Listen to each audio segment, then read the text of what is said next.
Hello, everyone. We are honored to have you join us for another opportunity to connect with Tony Khan.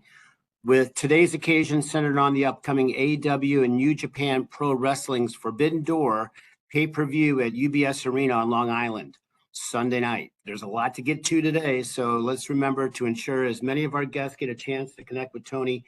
Please no two-parted questions, and a friendly reminder that today is focused on the Forbidden Door show. Well, so with that, I'm going to turn it over to Tony now for some opening thoughts, and we're going to open the lines for your questions. Tony, good afternoon. Hey, good afternoon, Jim. Hey, everyone. I'm really excited for the Forbidden Door this weekend. This is one of my favorite times of the year. I love wrestling, and there's going to be so much great wrestling with AEW, New Japan Pro Wrestling, and it's great to have CMLL and Stardom involved in the show this year as well. We're going to have a lot of fun, and I want to make sure to get to as many of your questions as possible, so I'll turn it over to you, Jim. Fantastic. Okay, here we go. Dominic D'Angelo from Ad Free Shows is going to kick us off. And after Tony and Dominic connect, we're going to go to Jim Barcelone from the Miami Herald. Dominic, you are first. Hey, Tony, how are you doing today, man?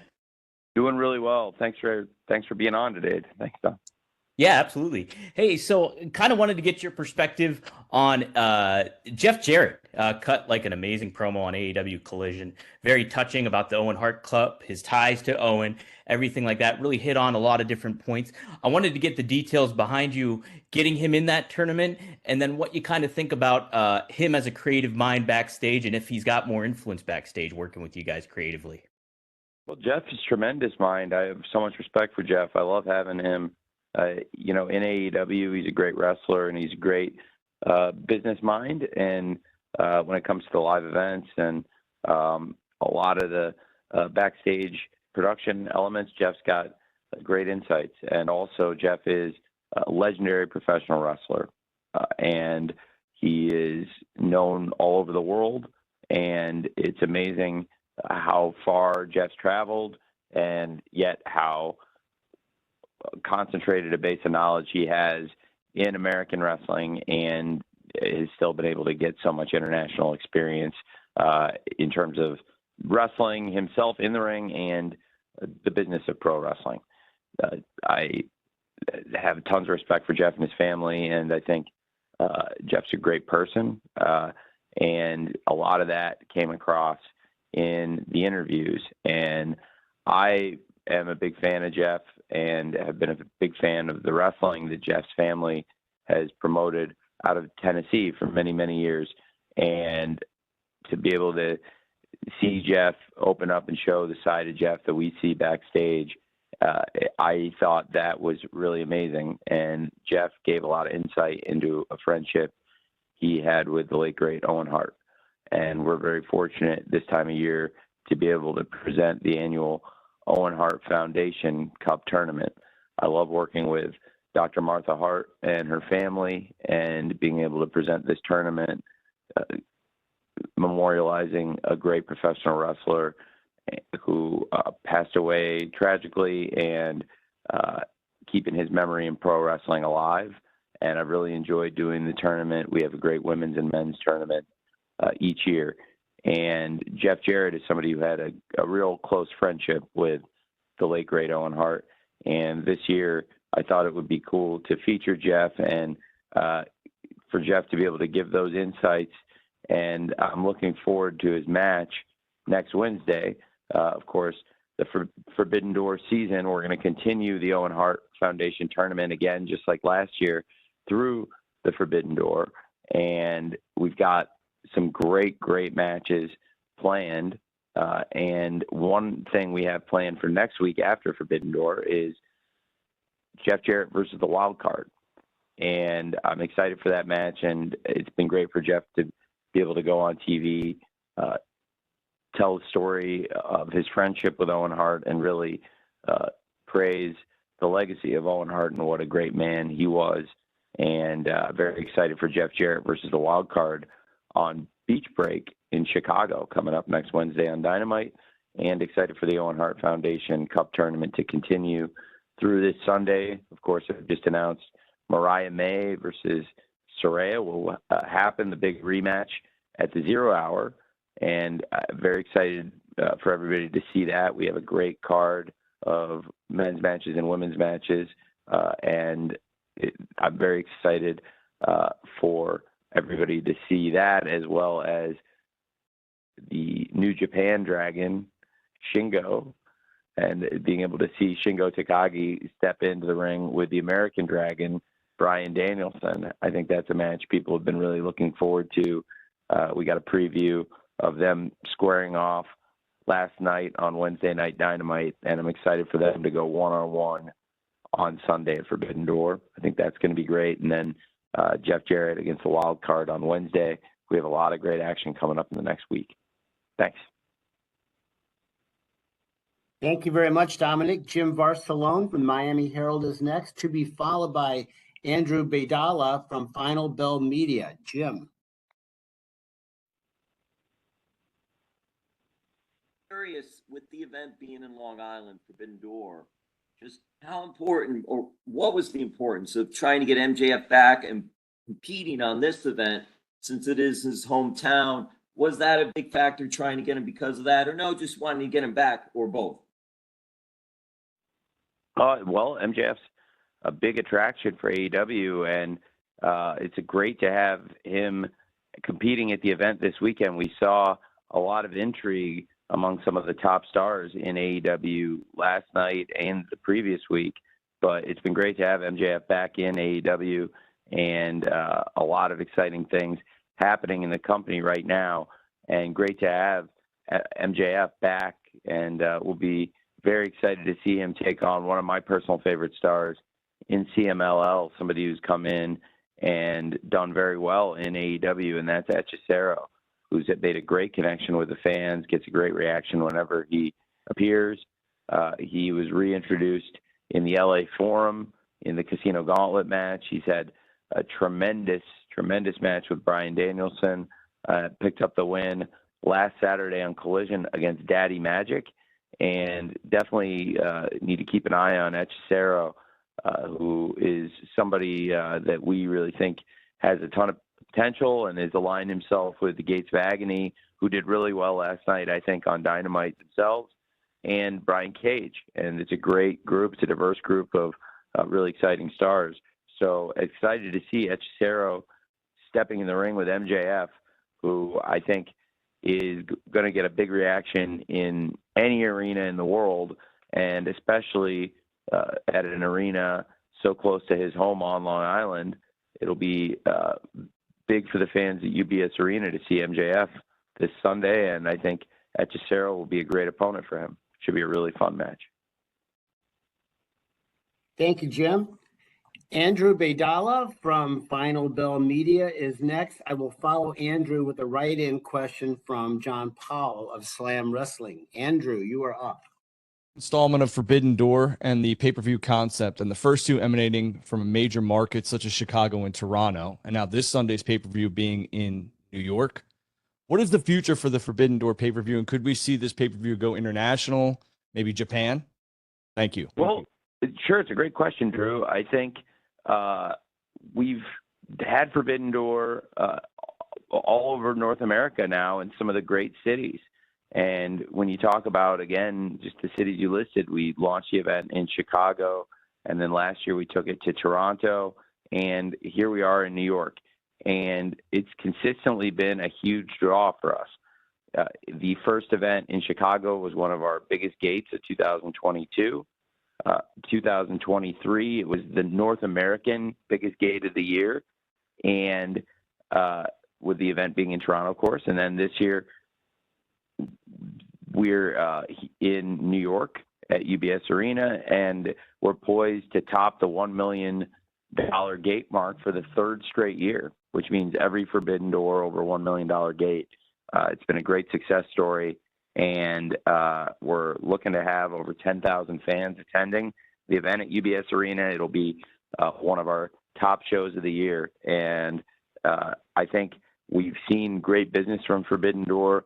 So we've taken it international so far to Toronto, but potentially could we expand outside of the continent? I do think so.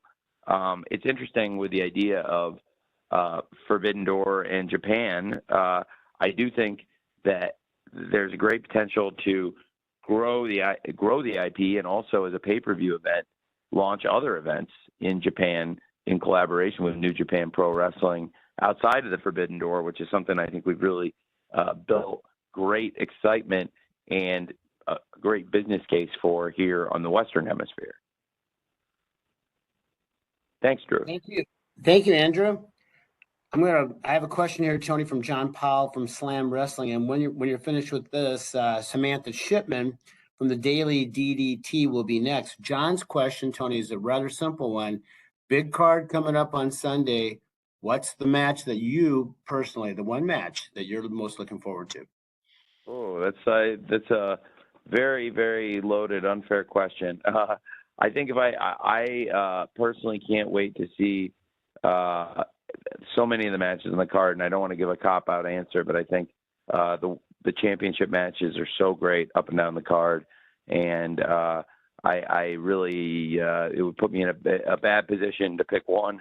I think Swerve, you can't pick against the Swerve Strickland and Will Ospreay for the AEW World Championship, to see the international champion Will Ospreay, who competed on this event the past 2 years as a part of the New Japan Pro Wrestling roster, and moved full-time to AEW this year and has become the international champion and has taken America by storm. And to have the international champion Will Ospreay coming in challenging for the AEW World title, it's unprecedented, and it happened out of a great Casino Gauntlet match. I love those Casino Gauntlet matches, and I think the one in Los Angeles has been one of the best matches we've had in AEW all year, and I think one of the best matches ever on Dynamite. And Will Ospreay has continued to bring fans from all over the world, into his matches. People who've never watched wrestling before can watch a Will Ospreay match and be blown away. He has been great as the international champion. I think he has unlimited upside. And then you have a great world champion with Swerve Strickland, who has come into AEW and gotten better every year, and now is at the very top of his game.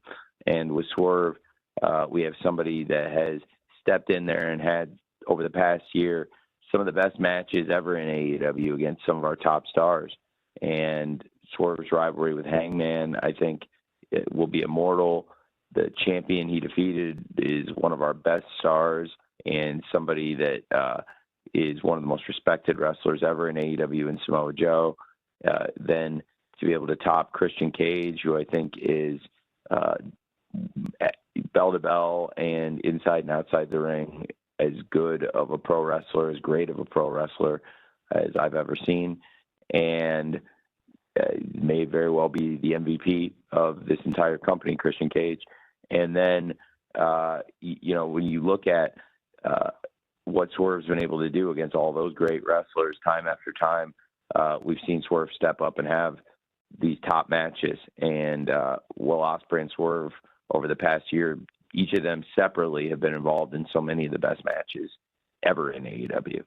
And now that they're both in the same company, now that they're both champions, and we saw the rivalry take a new step yesterday when Swerve put down Will for touching his championship, and we saw that side of Swerve that we've seen before with Hangman. I think that's going to be such a fantastic match, but I could also talk at length about every match on the card, up and down the card, and I think there's so many great things happening, including the rivalries between AEW and New Japan, but also some of the stars that have arrived from Stardom and CMLL that are competing on the card. And I think that the Women's World Championship match with the AEW World Champion Timeless Toni Storm taking on Mina Shirakawa has been very captivating television.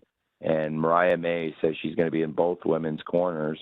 And we saw as close as it's physically possible for her to do that. I mean, she made entrances with both Toni and Mina yesterday. And Mariah has been a huge part of this story and what's become a fascinating rivalry, very different kind of rivalry. And I've really enjoyed that. And I can't wait for Jon Moxley, who has made a different kind of history himself, arguably the most decorated world champion in the history of the sport, the first man ever to become the AEW world champion, WWE world champion, and IWGP world champion. It's a milestone that will live forever. And I wanted to be there because if and when John won the title in Chicago, I knew it was going to be so special. So I felt really blessed to be in attendance and watch it with Renee when John won the IWGP world title and made history and set a milestone that nobody can ever take. And now Naito aims to take back the championship, but I think it's going to be a great, great fight. And Jon Moxley head-to-head is the greatest wrestler ever in AEW. And I think it's going to be so incredible, and the environment is going to be electric at UBS for Mox versus Naito. I think great matches like that are what Forbidden Door is all about. So excited then to have Stephanie Vacker coming here, and you talk about the relationships between the companies. We've got Stephanie Vacker, who is a great wrestler for CMLL, who is the New Japan Strong Women's Champion, and is putting it up in a title-for-title match against the face of TBS, the TBS champion, the CEO, Mercedes Moné.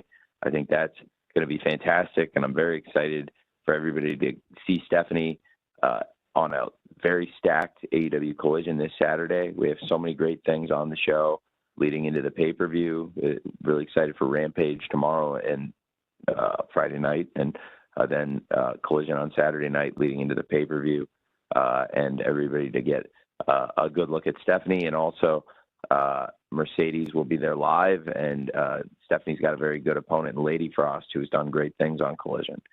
And it should be a really strong show. I think that there's so many great matches on the pay-per-view, top to bottom.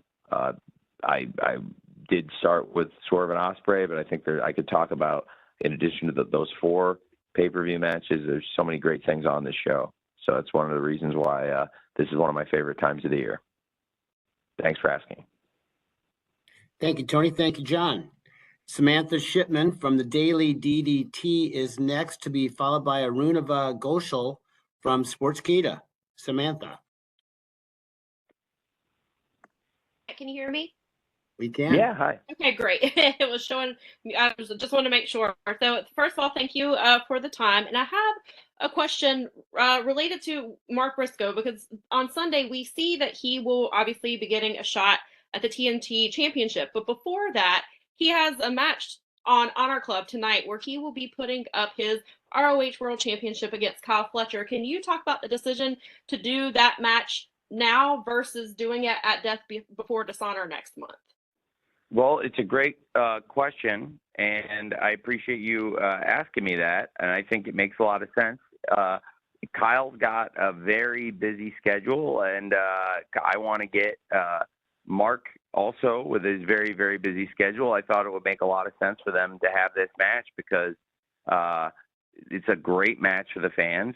Both of them are booked all over the world. They're both great champions, and to have the Ring of Honor World Television Champion and the Ring of Honor World Champion, when you can get that match, it made a lot of sense to me for the television champion and the world champion. Also, when you see the TV champion get the pin on the world champion, and also I want to put good matches on Honor Club on the show for the fans, and I think the match tonight is a great match.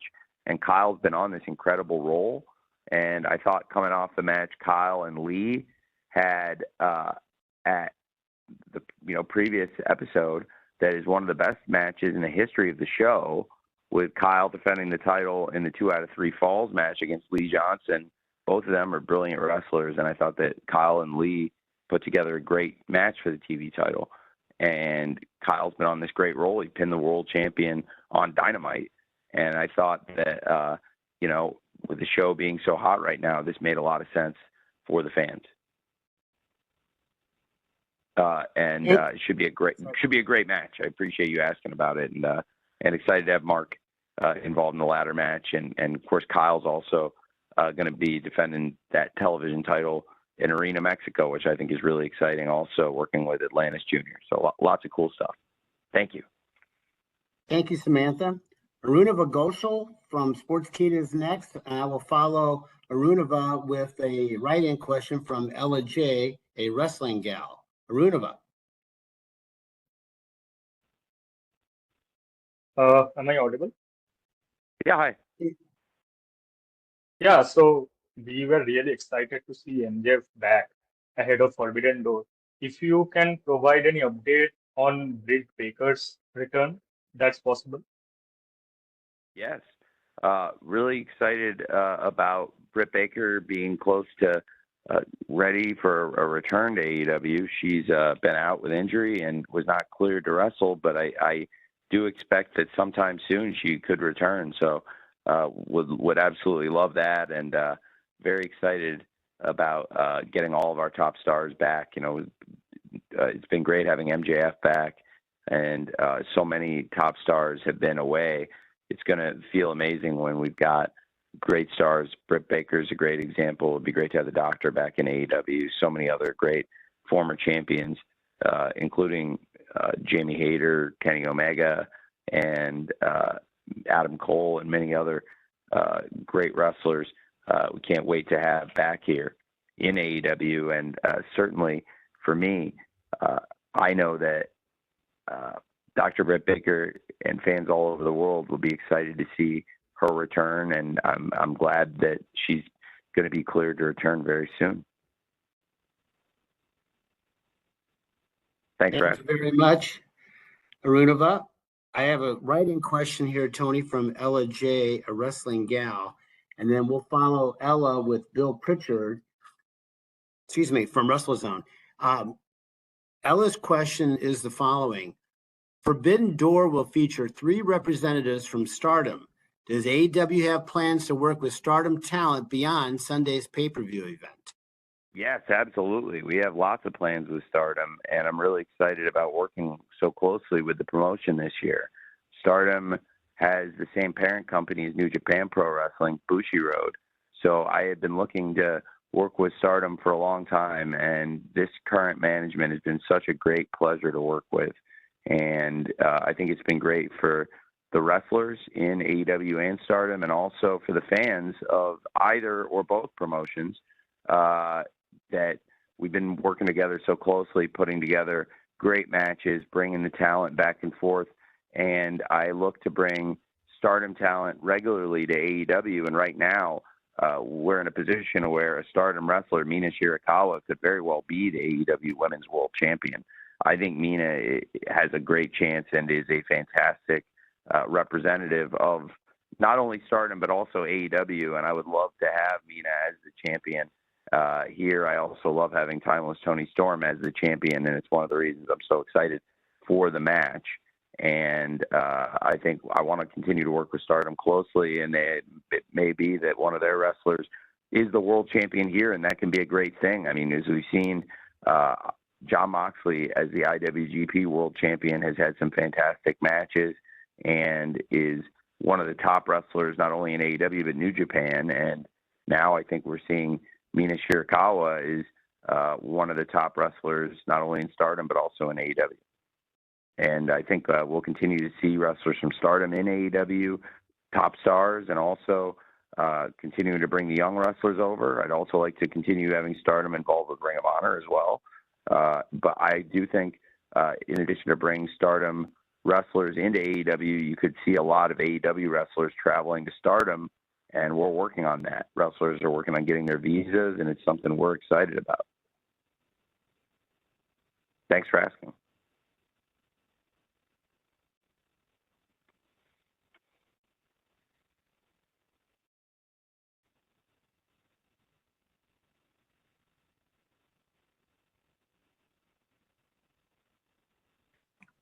Hear me? Excuse me. Apparently, I was muted. I apologize for that. Sure. Bill, All good. Bill Pritchard from WrestleZone is next, and Bill will be followed by Kristen Ashley from Pro Wrestling Illustrated. My apologies. Bill, you're next. Hey, Tony. How are you doing? Hey, doing well. Thanks for asking. How are you? I'm doing good. Surviving the heat wave on the East Coast. So I wanted to ask about MJF's return specifically. We've seen a character shift. I know he's kind of indirectly mentioned it looks reminiscent of Triple H MSG return, but I wanted to know like how much input you might have as far as hearing him out, and this is for everyone, but specifically I'm using him as the example because it's recent, but how much input do you have as far as like what you need for the show versus listening to what his idea is, just trying to figure out what the best presentation is for a guy like him? Because we've seen him as a babyface before, but it was salt of the earth, like sort of the traditional look for him. So just can you talk about the creative decisions that go into uh, bringing a guy such an important part of the company back on TV, making sure it's, you know, not only the right fit but the right timing and everything like that? Yeah, it's a great question. Well, it's the nature of wrestling.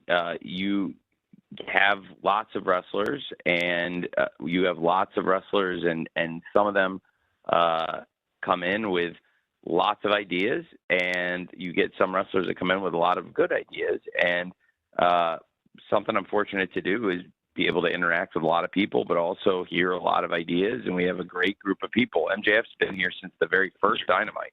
We're coming up on 250 Dynamites just a few weeks from now, which I'm really excited about.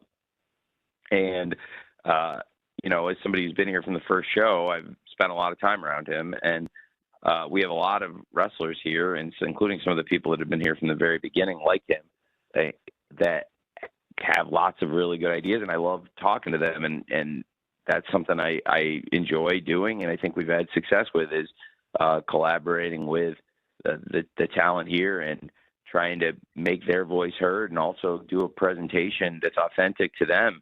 So it's been a great shift for him, but I think it's something that's really connected with the fans. And certainly in the arenas that we've seen, the fans are really excited to have MJF back.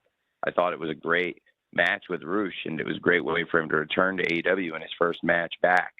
And then we were really excited to see MJF last night again, and interesting to see the interaction with some of the other top fan favorites like Daniel Garcia, the hometown hero in Buffalo, and the international champion Will Ospreay, who's going into this weekend and is challenging for the AEW World Championship.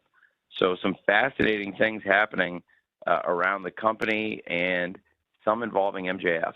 And I spend a lot of time thinking of ideas and also communicating with wrestlers and the people in the office. And some people in wrestling come up with a lot of ideas that fit with what we're doing. And other people, you know, there's some people that like look for the office to come up with ideas for them. And then there's people that are in between that want, you know, a blend of their own stuff, and they want to hear what we want to do for them. And I really like working with different people. I have lots of different relationships in wrestling with now so many people, and MJF's somebody that's been here from the very beginning of AEW and has always had cool ideas for presentation and things we can do on the show. And I love communicating with him, and you're seeing a look and a spirit from him that's very authentic and true to him.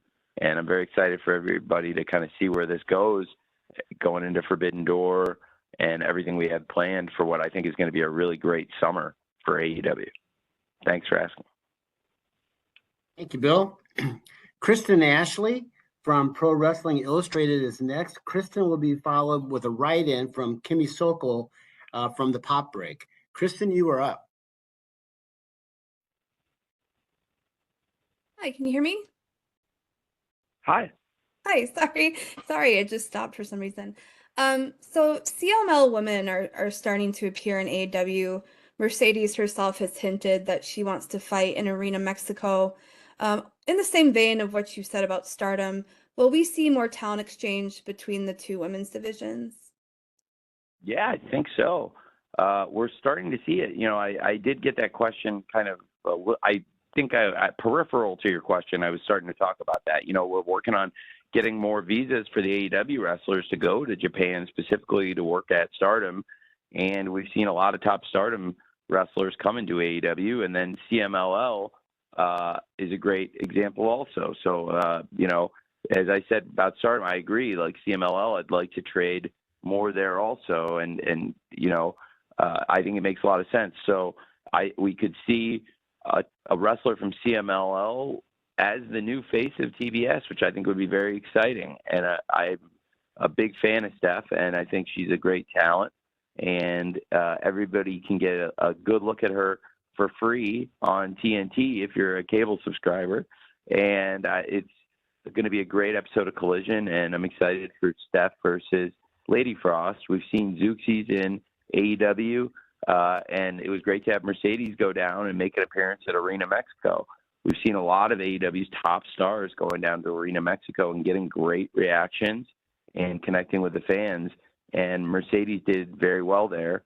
I believe that it would make a lot of sense, and I want to do that. It's a little bit easier with the travel, and it doesn't take people out of commission to necessarily miss a TV if they travel to Mexico. And because it's a lot easier logistically for wrestlers to go back and forth, I think it makes a ton of sense for AEW and CMLL to collaborate more on sending wrestlers back and forth. And it's something that's been really good for us. And I also think that with CMLL, I think it's been beneficial to them having the great women and men from AEW going to Arena Mexico. So definitely want to continue working with them.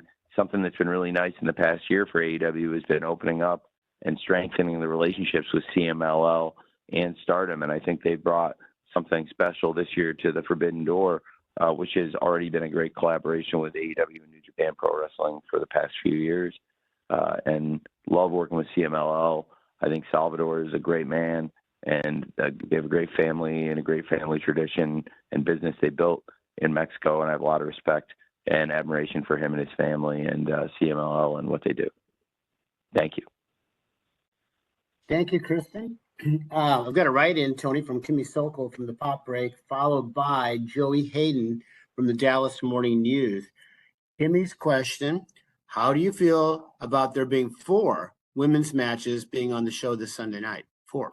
I feel great about it. I'm very excited about it. I put together the card with my staff and team, and this is the card I wanted, and I think it's great. We have some really exciting matches on the card. I could talk at length about everything, but we spent a lot of time by design because I'm really excited talking about the AEW Women's World Championship match with Timeless Toni Storm taking on Mina Shirakawa, who I think has taken our show by storm, pun intended, and is taking on one of our greatest stars and somebody who is so important to our TV and somebody beloved by our fans, Timeless Toni Storm. And then to have the TBS Championship on the line in a title-for-title match, it's fascinating because we have the New Japan Strong Women's Champion, Stephanie Vacker, going title for title with Mercedes Moné. I think that's such a great match and such a great situation between multiple companies being involved there and all the interpromotional implications of this match. Then you have something I'm really, really excited about, talking about the Stardom collaboration.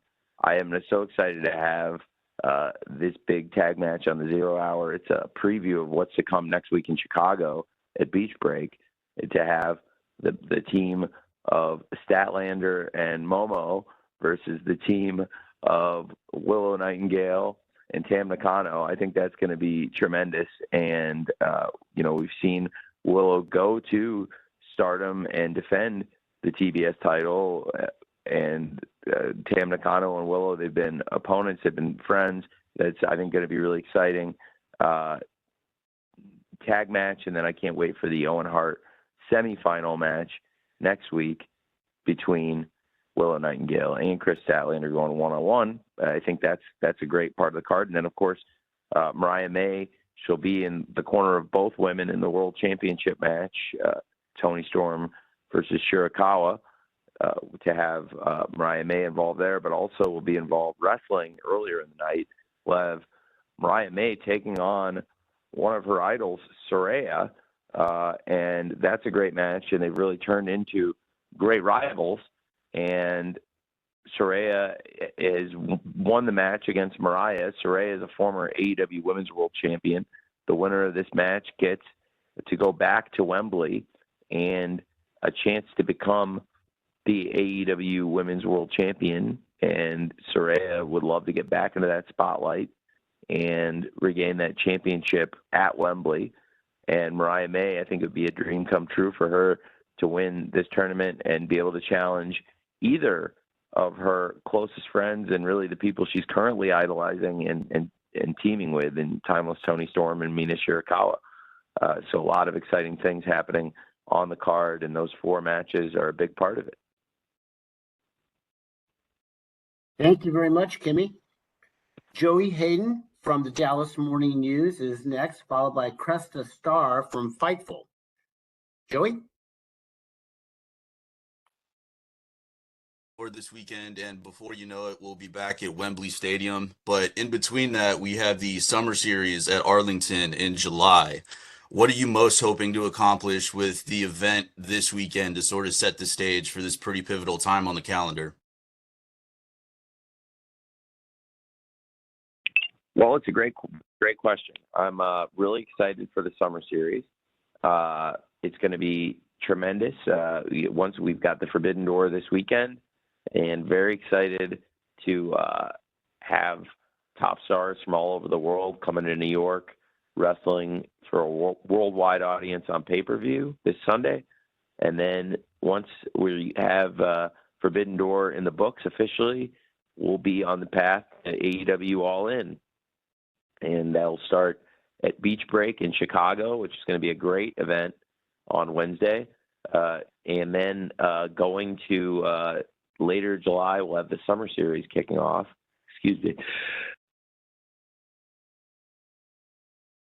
Sorry, I had to mute my phone. I had to sneeze. Excuse me. And we'll have the Summer Series kicking off. I'm very excited for that. And I think it's going to be a great event and a great way for the fans to enjoy Collision on the path to AEW All In Wembley Stadium. We're going to bring big matches to Dallas.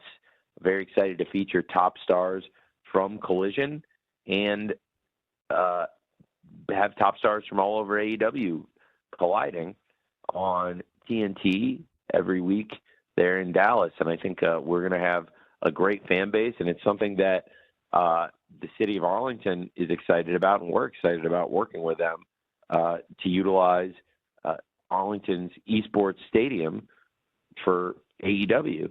And Dallas is one of the greatest wrestling towns in the world. I've really enjoyed our time in Dallas. We've put on a lot of great shows there around the Metroplex, and we've had great events in Arlington with AEW and Ring of Honor, and some of the best Ring of Honor matches and moments were there. Arlington, a special place to me. Arlington's the last place I ever saw the late, great Jay Briscoe. Saw him have one of his greatest matches ever, teaming with his brother Mark against FTR in the dog collar match in Arlington on Saturday afternoon. And it was one of the best matches. It was a great pay-per-view, and it was the dog collar match is one of the greatest matches I've ever seen. And it was a great moment for the Briscoes to win the Ring of Honor World Tag Team Championship. And I really enjoyed working with him and getting to know him and becoming friends with him. He's a great guy, and he's got a great family. And the last place I saw him was Arlington. And then after the show, a bunch of people got together, and then I had to head to Jacksonville because we had a very, very big game the next day. And so I flew back to Florida that night. But I saw him and some of the people after the show at the post-show get-together after the pay-per-view, and then never got to see Jay again. And so that's a wrestling memory in Arlington specifically that I'll always hold near and dear, especially that dog collar match and seeing Jay one last time. And I love working with his brother Mark and with FTR. And together, those guys had such a special match that night in Arlington. And I think going to a place, the Dallas Metroplex, where we've had so many great shows, the AEW Winners Coming events and the Ring of Honor pay-per-views, it's time after time the crowd brings it. Really, so many places in Texas, so many great towns in Texas where the fans are just so rabid and love wrestling and love AEW, and they've been so loyal and supportive to us, and we're very much in the debt of the great fans in Texas. So it's great to be able to bring an event like this there to Arlington, where we can week in, week out bring great AEW wrestling. I love the traditions of Texas wrestling, and specifically around the Dallas Metroplex, the history of what the Von Erich family was able to build. Kevin Von Erich has become a good friend to me and AEW, and his sons Ross and Marshall are just tremendous young men. I really like Ross and Marshall and Kevin, and love what they were able to build as a family. As somebody who's big on family and family business myself, I have a lot of respect for them and their business, which has been memorialized and seen all over the world now through the lens of the Iron Claw, which I think is amazing that everyone got to see things through Kevin's eyes. And it was a great film. And I think it's cool that the tradition of Dallas wrestling and world class and everything Kevin and his family were able to build, people saw that. And now I'm really excited to bring AEW back to the Dallas Metroplex, specifically to Arlington, for that series of events. We're going to have a great time there. Thank you, Joey. Cresta Star from Fightful is next, to be followed by Mike McGuire from Vista Radio Canada's McGuire on Wrestling. Cresta.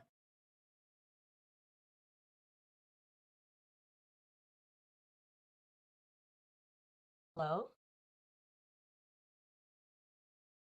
Hey, hello. Hi, good afternoon. Thank you so much for taking my question. With all the success of the Forbidden Doors so far, is there a future where Ring of Honor or any other NA promotion or indie promotion get involved in the Forbidden Door fracas?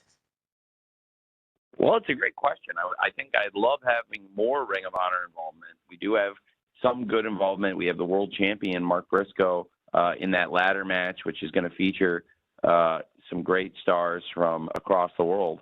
And I do think we've got a great opportunity also to get more involvement from ROH in the show. And in the future, I think other promotions as well. I think right now you've got two of the top promotions in North America in AEW and CMLL featured very prominently in the card. And then, obviously having not only New Japan Pro Wrestling, but also Stardom now more intricately involved in the event, I think has been tremendous. And now you could see a wrestler from Stardom as the AEW Women's World Champion in Mina Shirakawa. You could see a woman from CMLL who is not only the New Japan Strong Women's Champion, but has also been a great champion in Mexico. You could see Stephanie take the TBS championship and become the face of TBS. So there's a lot of exciting opportunities there. And, in addition to all the great things happening between AEW and New Japan, and like having Jon Moxley as the IWGP World Champion. And now going back to Wrestle Naito, I think that's really exciting. So there's a lot of really cool things happening with the Forbidden Door this year. I think it's my personal favorite card yet on the Forbidden Door, and would love to have even more promotions involved potentially in the future. It's already a lot with so many promotions teaming up, though. So it's something to keep an eye on for sure. Thank you, Cresta. Mike McGuire from Vista Radio Canada's McGuire on Wrestling is next, to be followed by Joel Torres from Contralona. Mike.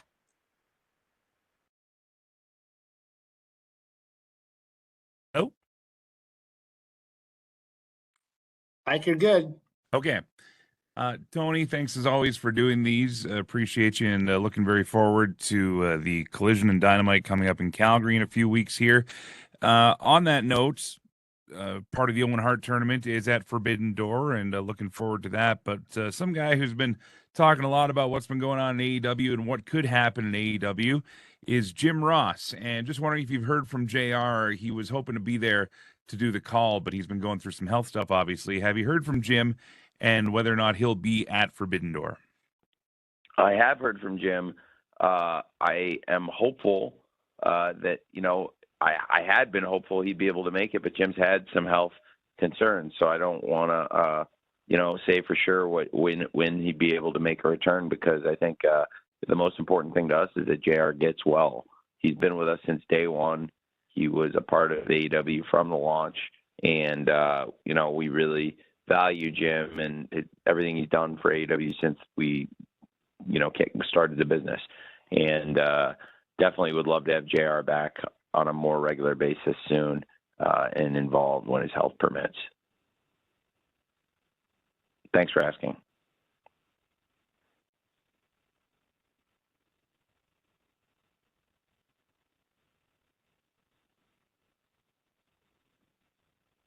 Thank you very much, Mike. Joel Torres from Contralona is next, to be followed by Sean Ross Sapp from Fightful. Joel? Yep. Joel, you're good. My question is, there are two other promotions in North America doing something similar to the Forbidden Door, which is NXT and TNA Wrestling. And I wanted to know if you think your idea of Forbidden Door has been influential for all of this happening right now. I think that what we've done with Forbidden Door has been really historic, and it's been very successful. We've seen the business so strong year in, year out. Again, this will be the third straight year where the gate has topped $1 million. And it is fantastic collaboration. And I think that it's great to see wrestling companies all over the world working together. And I love wrestling, and I love the competition of wrestling, but it's also great collaborating with some of the top companies. And we built really great relationships with New Japan Pro Wrestling over the years. And now with Mr. Tanahashi as the president, that's also very nice, because I've worked closely with him over the years, on the wrestling side of the business. And then with Bushiroad and the new management at Stardom, just the relationship across New Japan and Stardom has been so great for us. And then the past year, getting to know Salvador, the CMLL partnership has really gotten very strong, and it's created some great moments for the fans. I'm excited that we were able to announce for the fans in New York City that we've got, for the first time ever, everybody around New York will be able to go to UBS Arena and see, for the first time ever, Mystico teaming with the Lucha Brothers to take on the LIJ, and bringing Yota Tsuji, who's somebody I really enjoy, to AEW for the first time, and teaming with Hiromu and Teton, who I think are both just outstanding. I'm really excited for that. We just announced that. So many great things happening and great collaborations. That's another first, and it's great to bring that LIJ versus Mystico rivalry to AEW and to America, to New York, to the great fans, but also to see Mystico teaming with the Lucha Brothers for the first time.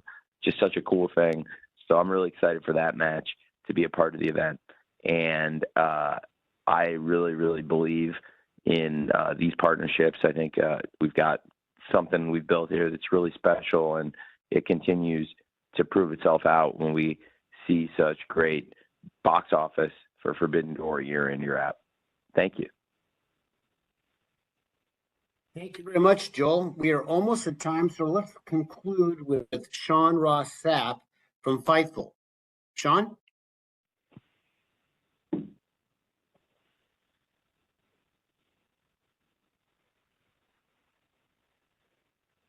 Put out today indicating that he would be a free agent tomorrow, and also The former Becky Lynch is on the market right now. Do you have any immediate interest in Dijak, and has AEW reached out to Becky or made an offer? These are great questions. I can't. I would prefer not to do my free agent negotiating on the all media call. It's not even like an off the record conversation. It's like the all media call. You're all here. So I think it's a really exciting time in pro wrestling. When we launched AEW, one of the things that I had told the great people at TBS and TNT, and this was long before Discovery had come in, and Warner Brothers Discovery had become this great entity, and long before Mr. Zaslav's great leadership had entered the picture here. So well, this was a long time ago, but 6 years ago, I remember telling the people at TBS, before we even launched AEW, when it was really a concept on paper and ideas in 2018, that I was telling them about that free agency in pro wrestling has not been nearly at the level of competition that it was once in the 90s. And then in 2019, we arrived on the scene, and I do think that it's been a fascinating period, and watching the movement between wrestlers, between companies over the past few years, I think it's been great for the fans, and I think it's been great for the wrestling business. So there are some great free agents out there and coming up. These are, great names you're talking about. I have a lot of respect for everybody you said, Sean, but I, probably wouldn't behoove me or benefit AEW for me to give, my contract thoughts on all of them, or what I would negotiate or have or would with any of them. But I do think they're all great talents to talk about, for sure. And, we've had great year in free agency. I think we've seen, including people that are all over this show and are going to make a huge impact on the event, with having the AEW International Champion, Will Ospreay, the AEW Continental Champion, Kazuchika Okada, who is now the Continental Champion. And I must say, it's fascinating that he's has 4 G1s under his belt, but has never won a Continental Classic. But he will be now, it's interesting. There'll be a lot of people gunning for him going into the Continental Classic to be in that catbird seat. And I can't wait to talk more about it. It'll be the first time we've gone into the event with a champion and what that entails after there's so much buzz about the inaugural event. But the question will he be the champion, or what will the event entail this year with a reigning champion, and who's going to be the Continental Champion? But certainly having Okada in AEW has been fantastic. I haven't had a lot of questions about Okada today, but I have to say he's just been fantastic to work with as a wrestler. Backstage, I have a lot of mixed things to say about the Elite and my on-screen interactions with them, but make no mistakes, this is one of the greatest wrestlers of all time. And the way he's adapting to American TV, I think he's only going to continue to get better and better. And every arena we go to, the fans are captivated by him and his presence, and I think he's a phenomenal talent. And going into the Continental Classic this year, it'll be interesting to see if he is still the Continental Champion, or if he ends in the tournament. But if he is, he's one of the 2 most successful wrestlers in such a round-robin style format tournament ever. I think when you have Chono with 5 G1s and Okada with 4, it's something interesting, and I'd be interested to see how he would fare potentially in the Continental Classic.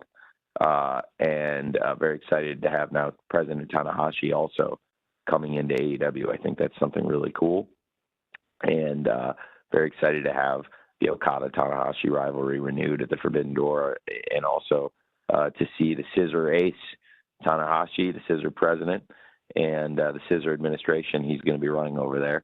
And really, that's phenomenal. But Okada as a free agent, just what a great signing I believe he will be and has been. And then Ospreay, the international champion, just what a huge statement he's made here in AEW, and now I believe he's got a great opportunity and all the necessary tools to be a great AEW world champion. And then Mercedes Moné,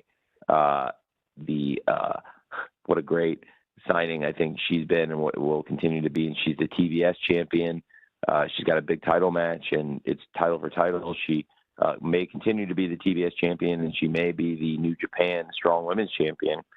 And we had, in the past year, the Rated R superstar Adam Copeland come in and become the TNT champion. And you look at all these great champions we had, these huge free agent signings, and where they all fit in. And that's the one where he's not here, and he wanted to be a part of this card. We miss Adam every day, and it's crazy he's not with us right now. And he came in, he was the biggest, most positive influence you could have asked for. And you couldn't ask for 4 better champions and 4 better free agents to come in than Adam Copeland, Will Ospreay, Mercedes Moné, and Kazuchika Okada, and all great champions for us. We'll crown a new TNT champion in that ladder match, but we miss Adam. So it's been a big past year for us in free agency, signing those 4 and many others, and we'll continue to be active in free agency. And anytime there's somebody of the standard of those 4 who are 4 of my personal favorite wrestlers ever, then, I'm always going to be looking to be involved. Thanks. Thank you, Sean.